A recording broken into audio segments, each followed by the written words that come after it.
پھر اسی طرح یہ ہے کہ اگر رات کو جنابت کی وجہ سے غسل کی ضرورت تو اس کے لیے شرط نہیں کہ سحری سے پہلے کیا جائے. مثلا اگر آنکھ دیر سے کھلی تو انسان کے میں تو ناپاک ہوں اور اب تو میں آج روزہ ہی نہیں رکھ سکتی کیونکہ وہ تو پاک ہی نہیں. اگر ناپاک بھی ہے تو کوئی بات نہیں, سحری کھا لیجیے اور نماز سے پہلے آپ غسل کر سکتے ہیں. بہت سے لوگوں کو یہ مسئلہ نہیں معلوم ہوتا جس کی وجہ سے بعض اوقات وہ روزے میں خلل کر جاتے ہیں.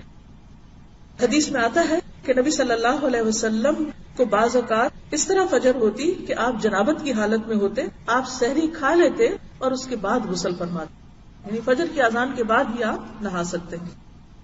اگر کوئی عورت رمضان میں فجر کی اذان سے پہلے حیض سے پاک ہو جائے اور غسل کا وقت نہ ہو تو پہلے روزہ رکھ کر بعد میں غسل کر سکتی.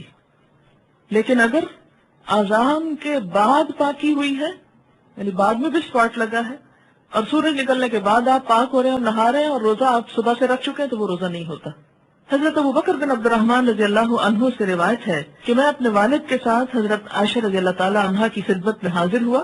ہمارے سوال کے جواب میں حضرت عائشہ نے فرمایا, میں گواہی دیتی ہوں کہ رسول اکرم صلی اللہ علیہ وسلم احتلام کی وجہ سے نہیں بلکہ جماع کی وجہ سے حالت جنابت میں صبح کرتے پھر غسل کیے بغیر روزہ رکھتے. اس کے بعد ہم دونوں حضرت ام سلمہ رضی اللہ تعالی عنہا کی خدمت میں حاضر ہوئے تو انہوں نے بھی ایسا ہی فرمایا.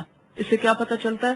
حالت جنابت میں سحری کھائی جا سکتی ہے اگرچہ نماز سے پہلے نہانا ضروری ہے, پھر نماز نہا کے پڑھی جائے گی. اسے بخاری نے روایت کیا ہے.